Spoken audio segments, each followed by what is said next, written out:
নমস্কার বন্ধুরা, আজকের ভিডিওতে বিষয় হলো নবরাত্রি কি, 2024 সালে নবরাত্রি কবে পড়েছে, ঘর স্থাপনের সঠিক সময় কখন। তো চলুন ভিডিওটি শুরু করা যাক। তার আগে বলবো শুভবার্তা চ্যানেলটি আপনারা সাবস্ক্রাইব করতে ভুলবেন না। ভিডিওটি যদি ভালো লেগে থাকে লাইক কমেন্ট শেয়ার করতে ভুলবেন না।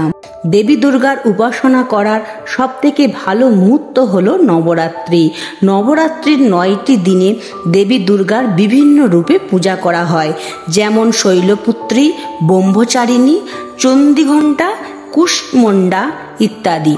হিন্দু ধর্মে 4টি নবরাত্রি আসে, তার মধ্যে 2টি গুপ্ত নবরাত্রি এবং বাকি 2টি নবরাত্রিকে মুখ্য হিসাবে ধরা হয়।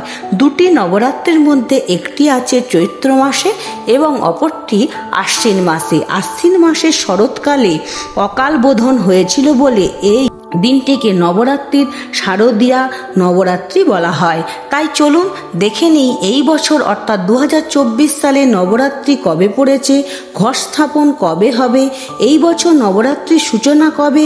3রা অক্টোবর বৃহস্পতিবার। এই দিন ব্রহ্মমুহূর্ত হবে 4:37 এবং সূর্যোদয়ের সময় 6:12।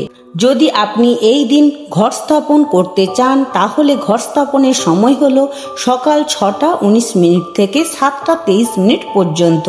এই বছর অষ্টমীর তিথি পড়েছে 11ই অক্টোবর 2024 শুক্রবার এবং নবমী তিথি পড়েছে 12ই অক্টোবর শনিবার। পরের দিন অর্থাৎ 13ই অক্টোবর রবিবার পড়েছে দশমী তিথি। ভালো থাকুন বন্ধুরা। ভিডিওটি ভালো লাগলে অতি অবশ্যই লাইক কমেন্ট শেয়ার করতে ভুলবেন না। ধন্যবাদ।